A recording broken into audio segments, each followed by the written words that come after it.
In the black silence of the Central American jungle, danger often wore many masks, some human, some not of this world at all. What one U.S. soldier stumbled into during a December night in 1986 would scar him forever and raise questions his commanders wished had never been asked. This is War Files Uncovered, where history and horror meet in the forgotten corners of military memory. Stay with us, because what begins as a simple border mission becomes a descent into something far more terrifying than any enemy soldier. The year was 1986, a time when Central America was a cauldron of unrest and political fire. Nicaragua, broken by earthquake, corruption, and revolution, had become the flashpoint for yet another shadow war in the Great Cold War struggle. The Sandinistas, a government born from socialist revolution and backed by the Soviet Union and Cuba, clashed violently with the Contras, counter-revolutionaries who themselves bore the secret support of the United States. The fighting was brutal, lawless, and bled across the Rio Coco, a river that marked the tense line between Nicaragua and Honduras. For the men deployed there, war was not declared, but it simmered all around them, waiting to erupt. It was into this powder keg that the 27th Airborne Engineering Battalion, out of Fort Bragg, North Carolina, was sent. Their mission sounded straightforward: construct an airfield near the border, a landing strip carved from wilderness to ferry troops in and out.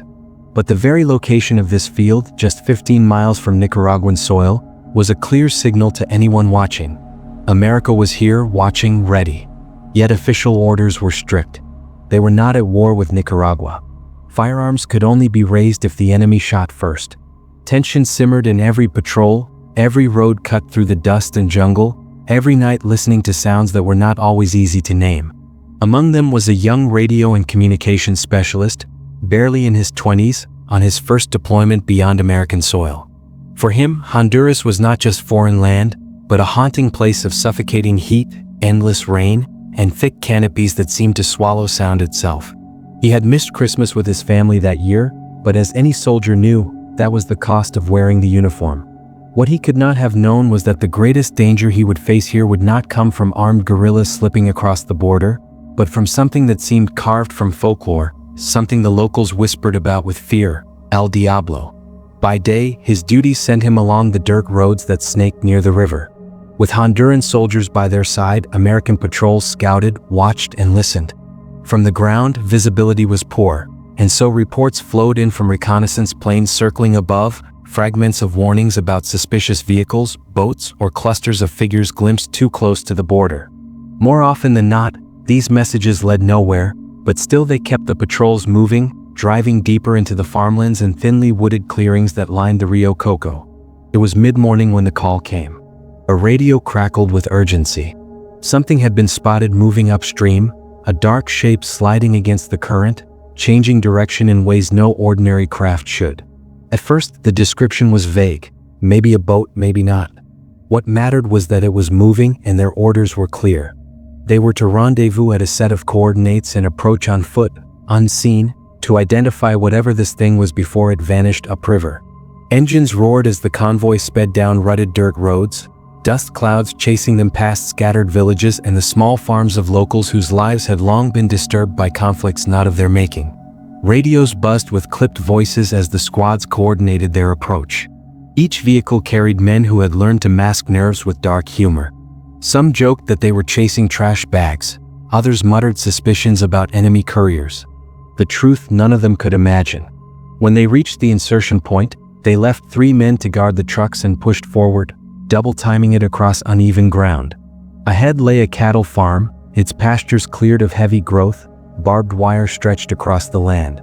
Beyond that, the river waited, a silver line under the heavy Honduran sun. They crossed quickly, ducking under fencing, staying close to tree lines for cover. The Nicaraguan side of the river lay only 100 yards away, too close for comfort. Silence fell heavier with each step. At last they reached a cluster of trees just back from the bank, crouching low, watching the water. The shape had not yet passed. Radios whispered. The object was still coming, moving erratically. And then someone saw it. A dark form against the current. At first, someone laughed. Too big for a crocodile, too oddly shaped to be driftwood. Another voice muttered in Spanish, La Cosa Negra, the black thing. What is it? No one had an answer. The longer they stared, the less sense it made. Then it moved. Swift, deliberate, cutting through the water with a force that turned their doubt into dread. It surged, not like a boat, not like any machine, but alive, powerful, and monstrous. In the span of seconds, the creature broke the surface, its massive body rising, gleaming, scales glistening under the light. It was no raft, no crocodile. It was a serpent, a snake of impossible size. Its head alone rose taller than two men, and the river churned around its bulk. The soldiers froze. Weapons instinctively lifted, but their sergeant hissed a command to hold. To fire was suicide. The creature had already locked its attention elsewhere. Across the field, a herd of cattle grazed, unaware of the nightmare rushing toward them. The soldiers could only watch as the beast slammed forward. Its head drove into the herd, scattering animals in terror, the impact powerful enough to topple more than one. Dust rose, cries of panicked cattle cut the air, and then came the sound that none would forget, the crushing crack of bone. The serpent reared higher as though surveying its prey and then chose. In one terrible motion, it slammed down, flattening its victim, and then, jaws opening wider than seemed possible, it seized the body whole. A full-grown cow dangled from its mouth like a rag doll, legs kicking helplessly until it vanished inside that cavernous maw. For the men on the riverbank, the world had slowed to a nightmare tableau. Fingers hovered near triggers, yet not one dared squeeze. Against a monster of such magnitude, their rifles would be nothing but sparks in the dark. The air was filled with the sound of thrashing water as the beast slid back into the river, its monstrous body vanishing into the current as if it had never been there at all. Only trampled earth and broken cattle remained to prove it had. No one spoke at first. Their breathing was ragged, their minds struggling to catch up with what their eyes had just witnessed. Then came hurried whispers, disbelief, denial, estimates of size argued in hushed, frantic tones. Some guessed 50 feet, others nearer to 100. 3 men walked out the distance, pacing from where its tail had left the water to where its head had towered. 31 steps. 33. 34. By their reckoning, it was 75 to 80 feet long. A predator beyond comprehension. And yet the horror did not end with the sighting. Radios buzzed again, asking if they had seen the supposed boat. Their sergeant gave no answer at first. He told them to wait until they reached the trucks. When at last he reported in, barely half the story had left his lips before command cut him off. Radio silence. Return to base immediately. Debriefing awaited. The journey back was long and heavy, each mile filled with dread. They all sensed what awaited them was not relief, but something colder, stranger. The silence in the trucks was broken only by the engines and the faint rattle of weapons. Every man avoided the eyes of the others, afraid of admitting aloud what they had seen. When they arrived at base, it was not the usual bustle that greeted them, but a gathering of officers, Honduran officials, and men who watched without expression. Each soldier was pulled aside, separated, questioned. And for one young radio operator, the nightmare was about to deepen. Because while the jungle had shown him something he was never meant to see, his own command would make certain that he could never speak of it again. The debriefing room was colder than the humid Honduran air outside, its walls bare except for a map spread across one side, dotted with pins marking rivers, villages, and invisible lines of control. The young radio operator sat in a metal chair, sweat trickling down his back, though the fan above spun in slow, lazy circles. Across from him, 2 officers leafed through papers that seemed more for show than for questions. Their silence pressed heavier than words. He tried to sit still, but the image of that serpent devouring the cow replayed again and again behind his eyes, each detail too sharp, too real to dismiss as imagination. When the questions came, they were not what he expected. No one asked about size, shape, or movement. Instead, they wanted to know what he had told the others, whether he had recorded anything on his radio, and if he had spoken to any Honduran soldiers since returning. His answers were clipped, simple. He had followed orders. He had said nothing. He had logged nothing. Still, their eyes lingered as if searching for cracks in his resolve. He realized with unease that this was not about truth, it was about control. The next morning, he learned that the other men had been questioned separately, each confined, each sworn to silence. What unsettled him most was not that they were ordered to say nothing. It was that their accounts had already been rewritten for them. A report circulated quickly, terse and clinical. The object in the river had been identified as a makeshift boat, abandoned by smugglers. The incident with the cattle? Stray gunfire from Contras across the border had panicked the herd. The beast, the serpent, the impossible thing they had all seen, erased with the stroke of a pen. Whispers spread among the soldiers in quiet corners. Some laughed nervously, insisting it must have been the stress of long days and sleepless nights, that their eyes had betrayed them. Others held firm, swearing on their lives that no imagination could conjure something of such size, such raw power. But none of it mattered. Orders were orders. They were told to move on, to return to their work, to forget what could not be allowed to exist. Yet forgetting was not so simple. 4 nights afterward, he dreamed of the river, of scales glistening under a merciless sun, of jaws opening wide enough to swallow a man whole.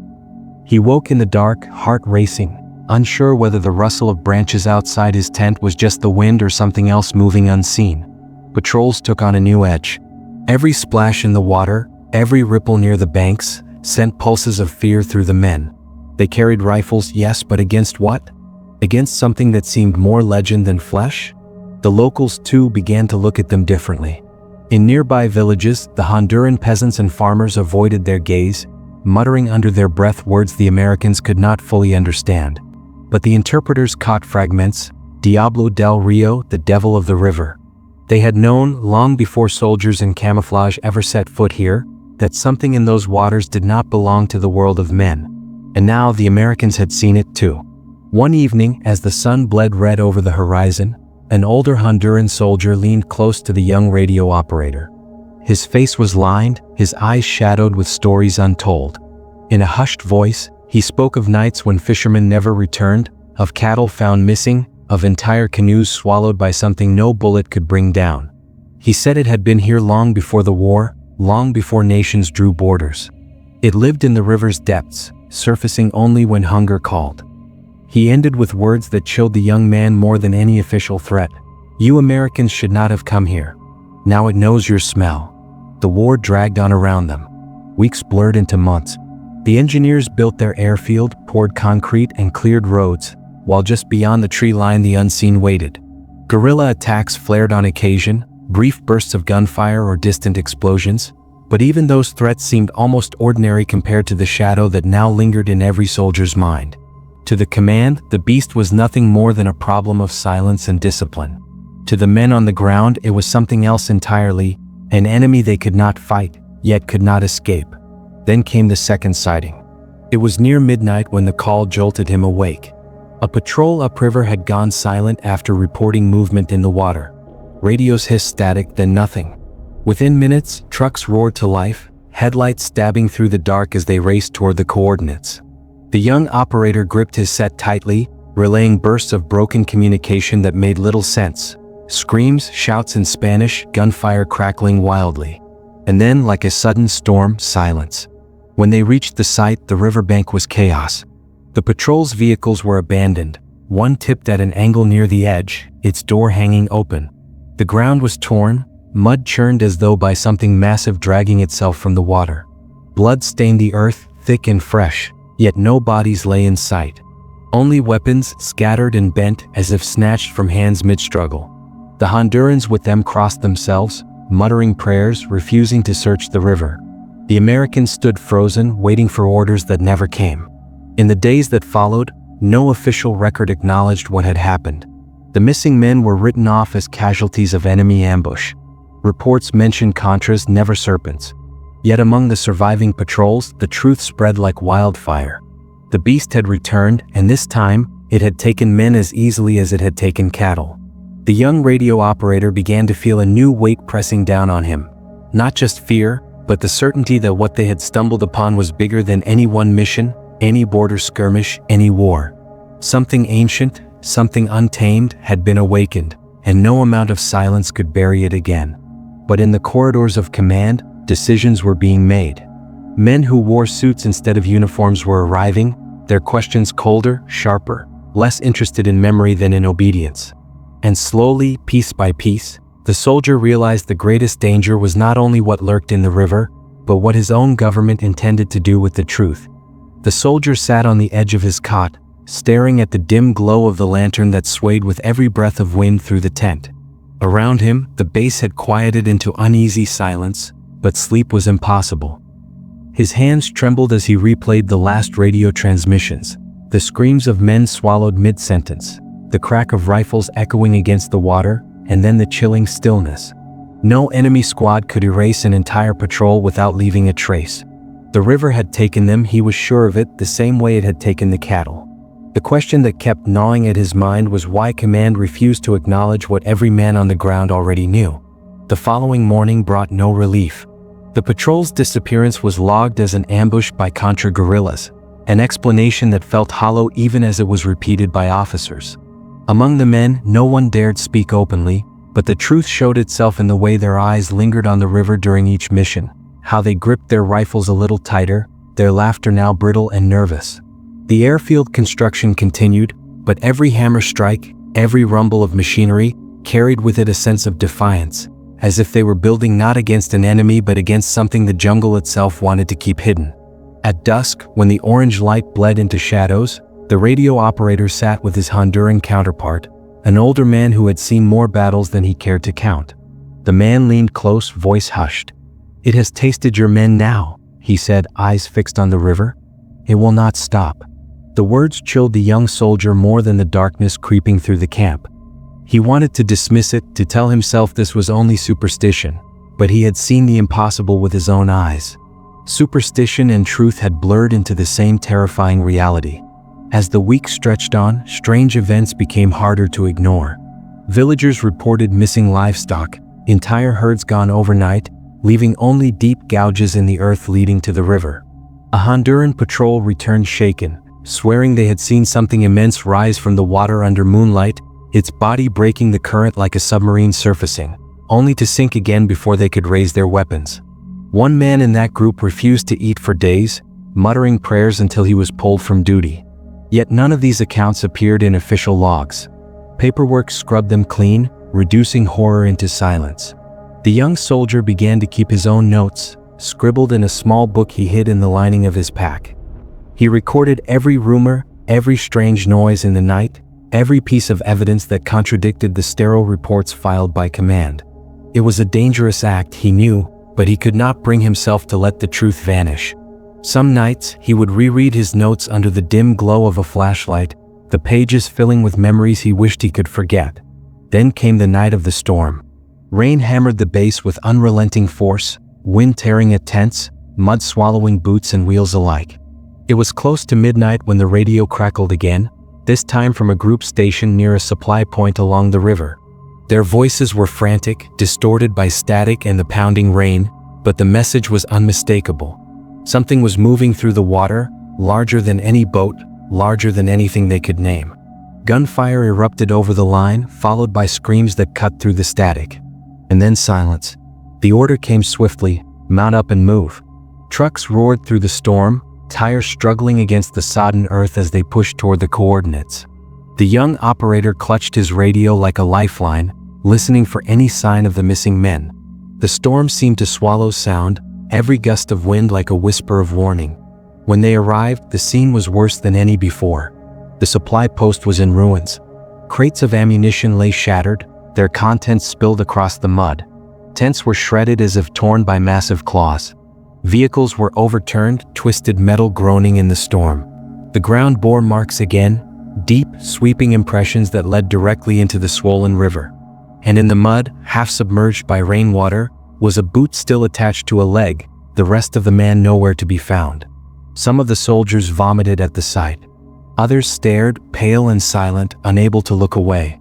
The Honduran escorts refused to step closer, crossing themselves, whispering of demons. The young operator felt his chest tighten, the storm pressing in around him, the realization clawing at his mind that this was not just a predator. This was a force of nature, something that existed outside the boundaries of their weapons, their orders, their war. When dawn broke, the site was already sealed. Trucks arrived carrying men the operator had never seen before, stern, expressionless, wearing no unit insignia. They moved with precision, collecting bodies, gathering scraps of evidence, snapping photographs. One approached the young soldier, demanding his notebook. For a moment, he hesitated, the weight of his hidden pages heavy against his chest. But instinct kept him silent, and he handed over only his radio logs. The man's eyes lingered on him, sharp and searching, before moving on. That was the moment the soldier realized the cover-up was deeper than he had imagined. Back at the base, rumors spread like wildfire. Some claimed the serpent was not an animal at all, but a relic of something ancient, awakened by the disturbances of war. Others whispered that it was a weapon, something hidden for centuries that now found new purpose in conflict. Still others insisted it was punishment, a curse on foreigners who had brought bloodshed to a land already scarred by violence. The young operator kept silent, but inside, his conviction grew stronger. He had seen it. He knew the truth. And he knew now that the truth was more dangerous than the beast itself. The days that followed were marked by an eerie calm. Patrols continued, but soldiers moved like men already defeated, their eyes scanning the river with dread. Even the jungle seemed to hold its breath, as if waiting. Then, without warning, command announced that the mission was concluding early. The airfield, though incomplete, was to be handed over to the Hondurans. The Americans were being pulled back. Officially, it was due to strategic adjustments. Unofficially, every man knew the real reason. They were being removed before the river claimed more of them. For the young soldier, the order was bittersweet. He longed to escape the suffocating fear that clung to every waking hour, but he also felt a gnawing unease. Leaving did not mean safety. The beast remained, alive, hungry, and perhaps now emboldened. As he packed his gear, he slipped his hidden notebook deeper into his belongings, determined to take with him the only record of what truly happened on the banks of the Rio Coco. On the day of departure, rain fell lightly, a gray curtain over the camp. Trucks lined up, engines growling, soldiers climbing aboard with relief etched into their faces. But as the convoy began to move, the young operator turned one last time toward the river. For a moment, he swore he saw it, a ripple too large, too deliberate, slicing across the surface before vanishing into the depths. He shivered, the certainty settling in his bones that this was not the last time he would feel its presence. Because some shadows never stay buried. Some wars never end. And some enemies are not bound by borders, politics, or time. The flight home was supposed to bring relief. The roar of the transport plane, the rattle of its fuselage, the stale recycled air, it all should have felt like escape. Yet as the young soldier leaned back against the webbed seating, his eyes half closed, he found no peace. Behind his eyelids the river returned in fragments. The massive head rising above the water, the helpless cattle crushed under its weight, the screams over the radio as men were dragged into darkness. No amount of distance could erase the memory. He clutched his pack tightly, his hidden notebook buried within it, a silent weight reminding him of what he carried home. Fort Bragg greeted him with routine. Debriefings, paperwork, the monotony of reintegration. On the surface, nothing unusual marked his return. But beneath the veneer of normalcy, something had shifted. His unit was divided and reassigned quickly, scattered across different posts as if to dilute whatever memories lingered from Honduras. Conversations about the river were met with sharp reprimands, rumors crushed before they could take root. Yet late at night, in the barracks or over drinks, the whispers returned. Men who had stood shoulder to shoulder by the Rio Coco still saw it in their dreams, still woke drenched in sweat. Some laughed it off, others drank until silence took them, but all carried the same haunted look in their eyes. The young soldier tried to bury himself in routine. He trained, he drilled, he called home to reassure his family that everything was fine. But fine was a word that no longer held meaning. Every time he heard the hiss of static on a radio, every time rain struck the roof in sudden bursts, his pulse quickened. Sometimes, walking near the Cape Fear River, he thought he saw it again. A ripple that stretched too far, a shadow sliding beneath the surface. He told himself it was nothing, only nerves, only memory. Yet the feeling never left. Then came the summons. A plain envelope, unmarked, delivered with the day's mail. Inside was a single sheet of paper with a date, a time, and an address in Washington, D.C. No signature, no explanation. His commanding officer said little when he asked, only that higher authorities wanted to speak with him. 2 days later, he found himself in a quiet government building, escorted through sterile hallways by men in suits who never gave their names. They led him to a room much like the one in Honduras, bare walls, a table, 2 chairs. But the questions here cut deeper. They asked about his notebook. He denied having one. They asked what he had seen, what details he remembered. He spoke carefully, repeating only what had already been recorded in the official reports. The men pressed harder, their eyes sharp, their voices calm but insistent. Finally, one leaned closer, his words heavy with warning. "What you think you saw does not exist.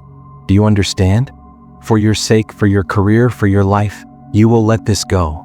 The young soldier nodded, but inside his chest anger and fear churned together. They were not asking him to forget, they were demanding it. And that, more than the beast itself, terrified him. Because it meant they knew. It meant they had always known. In the months that followed, subtle reminders kept him in line. A car idling too long outside his apartment. Letters that arrived opened, resealed poorly. Strangers who seemed to follow him just a little too closely in public. He realized then that his silence was not only expected, it was enforced. Still, the notebook remained hidden, a secret he guarded fiercely, the only proof that his memories were not madness. At night, the dreams grew worse. He saw the river stretching endlessly, its waters black and churning.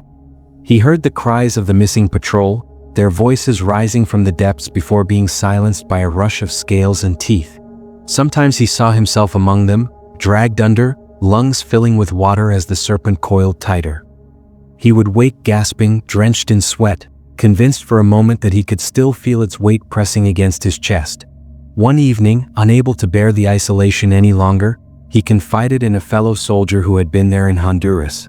The man listened quietly, his face pale, his hands shaking. When the story ended, he leaned forward and whispered, "Don't talk about it. They're watching. One of the guys from my squad, he tried. He told his brother, his girlfriend. Next week he was gone. Car accident, they said. But I don't believe it. I don't believe any of it." His voice broke then and he left quickly, refusing to say more. The warning was clear. Silence was survival. Years passed, but the weight of that river never lifted. The soldier carried it through every assignment, every deployment, every step of his career. He rose in rank, but the memories remained like a shadow stitched to his soul. He learned to speak less, to trust fewer people, to keep his notebook close. Yet no matter how carefully he buried it, the past had a way of resurfacing. In 1993, stationed stateside once more, he received word of another incident. An American advisor in Central America, far from the Rio Coco, had vanished during a routine patrol. Locals whispered of a beast in the river. The story was quickly silenced, the official explanation vague, but the soldier knew. The pattern was unmistakable. The serpent was not confined to one place, one border, one river. It was larger than they had ever imagined. The realization brought no closure, only deeper dread. If it could move, if it could appear elsewhere, then it was not a creature bound to a single stretch of water. It was something ancient, something that roamed, perhaps unseen for centuries until war and blood had drawn it out again. And if that was true, then it could appear anywhere. He began to see connections where others saw none. Reports of strange drownings, of livestock disappearing near rivers, of fishermen lost without trace. He clipped them from newspapers, tucked them into the pages of his notebook. The collection grew, a mosaic of terror scattered across the globe. Some nights he sat alone, turning the pages, the evidence mounting before him. Each report, each fragment of rumor, was another thread in a web that stretched far wider than one soldier's memory. And yet, no matter how much he gathered, no matter how much he believed, he remained trapped by silence. Speaking openly was unthinkable. Writing formally was impossible. He was bound by the unseen hands of men who feared the truth even more than the beast itself. The soldier often wondered what haunted him more, the serpent that had devoured men and cattle on the banks of the Rio Coco, or the men in suits who had erased it from history with a stroke of a pen. One was a monster of nature, incomprehensible yet honest in its hunger. The other was a monster of power, deliberate in its deception, feeding not on flesh but on truth. But deep inside, he knew the story was not finished. Because legends do not die in silence. They wait, patient, until the world dares to remember. And somewhere, far from the streets of Washington or the barracks of Fort Bragg, a ripple spread across a dark river, growing wider, moving steadily toward shore. The years rolled forward, but the past never loosened its grip. The young soldier was no longer young. His hair had thinned, his face lined with the quiet scars of time and duty. Yet when he looked in the mirror, he often saw the same haunted eyes that had stared out over the Rio Coco. He had built a career, a family, a semblance of peace, But beneath it all lingered the shadow of the river and the thing that lived within it. He rarely spoke of Honduras. Friends knew him as reserved, disciplined, sometimes distant. His children saw a father who worked too hard, who kept notebooks locked away, who woke in the night from dreams he refused to explain. His wife learned not to ask when he'd sit up suddenly in bed, his body rigid, whispering half-formed words about water and shadows. Silence was safer, for him, for all of them. But silence did not mean forgetting. The notebook remained, its pages worn, filled with sketches and clippings, with maps and cryptic notes scrawled in the margins. Each report he added seemed to prove what he had long suspected. The beast was not confined to a single river. It was something older, something that had wandered through centuries, slipping across borders and leaving fragments of terror in its wake. Sometimes it was called a serpent, sometimes a dragon, sometimes a demon of the deep. The names changed, the stories twisted with culture and time, but the essence was always the same. Late in his career, while stationed near the Gulf Coast, the soldier heard whispers of fishermen vanishing in waters where no storm had struck. Cattle found mutilated near bayous. Strange wakes spotted cutting through marshland, far larger than any alligator could make. The reports never made it to official channels, dismissed as folklore or drunken talk, but he knew better. He clipped the articles anyway, filed them away, the puzzle growing larger. One evening, while reviewing those files, he noticed something that chilled him more than any dream. The pattern of disappearances, the geography of sightings, they seemed to follow not rivers but people. Areas where U.S. military advisors, contractors, or special operations units had been stationed showed a strange consistency in the tales. It was as if the beast, or something behind it, lingered in the shadows of war itself. Wherever blood was spilled, wherever conflict churned, the serpent returned. It was not just an animal. It was something tied to violence, to death, to the kind of chaos that men brought with them when they marched into foreign lands. The realization was staggering. And it raised a darker question. Did the government know this as well? Had they not merely covered up an accident in Honduras, but been tracking a pattern for years, perhaps decades, perhaps longer? The soldier's health began to fail in middle age. His lungs carried the weight of too many deployments, his heart strained under the constant tension. Doctors prescribed rest, but rest was impossible. The dream still came, sharper than ever. He saw not just the river now, but men in suits watching from the banks, their faces blank, their hands clasped behind their backs as the beast tore through soldiers in the current. He would wake convinced that the two were bound together, the serpent and the silence of authority feeding off one another. In his final years of service, a younger soldier approached him quietly one night in the barracks. The man looked shaken, eyes wide as though confessing a crime. He spoke of something he had seen during a jungle training exercise, a massive shape moving beneath the water, a guttural roar that silenced the birds, a friend who swore he saw scales the size of dinner plates before vanishing into the current.